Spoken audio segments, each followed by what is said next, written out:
कहानी अब तक।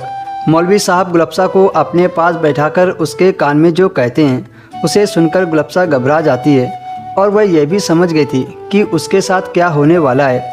मौलवी ने गुलफ्सा को अपने करीब किया और कान में धीरे से बोले, आइंदा अगर मेरी कोई भी बात घर जाकर बताई तो तुम शायद नहीं जानती मैं तुम्हारे साथ क्या कर सकता हूँ।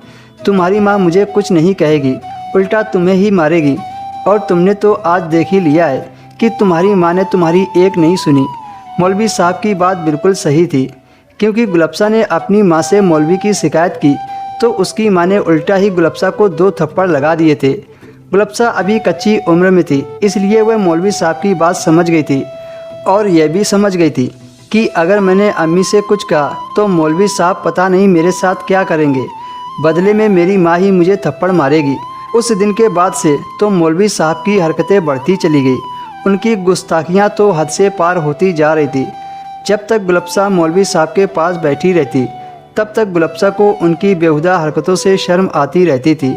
वह गुलफ्सा को एक अजीब सी हरकतों से देखते, जैसे वह उसका मजाक उड़ा रहे हों। गुलफ्सा घर आती और आते ही कमरे में जाकर सिसक सिसक कर रोती थी, लेकिन अपनी माँ से कुछ नहीं कहती, क्योंकि वह जानती थी मौलवी के बारे में उनसे कहने से कुछ फ़ायदा नहीं है। गुलफ्सा को याद आया कि कुछ दिन पहले उसने छत पर क्या देखा था। उस रात जो हुआ था देखकर गुलफ्सा के होश उड़ गए थे। गर्मी के दिन थे, सब लोग छत पर सोते थे।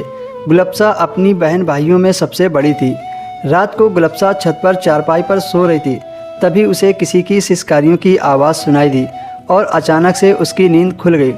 गुलफ्सा ने उठकर पूरी छत पर देखा तो सभी गहरी नींद में सो रहे थे। उसे वो आवाज़ बगल वाली छत पर से आती सुनाई दे रही थी, जहाँ मौलवी साहब का मदरसा था।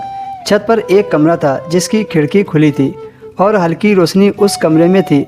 सिसकने की आवाज़ भी उसी कमरे से आ रही थी। गुलफ्सा का दिल धक से रह गया।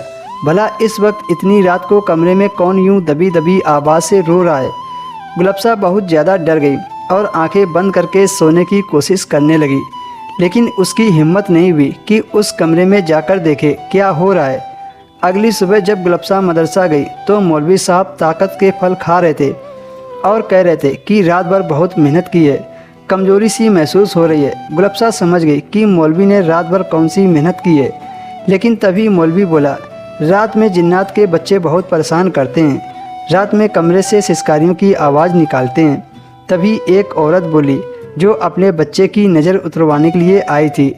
वह कहने लगी कि मौलवी साहब, कल रात को मैंने भी किसी की सिसकारियों की आवाज़ सुनी थी। गुलफ्सा समझ गई कि उस आवाज़ को सिर्फ मैंने ही नहीं कई लोगों ने सुना है। मौलवी ने कहा, अगर तुम्हें रात को ऐसी आवाज़ें सुनाई दे तो कभी भी ऊपर वाले कमरे में मत जाना, नहीं तो जिन्नात तुम्हें परेशान करने लगेंगे।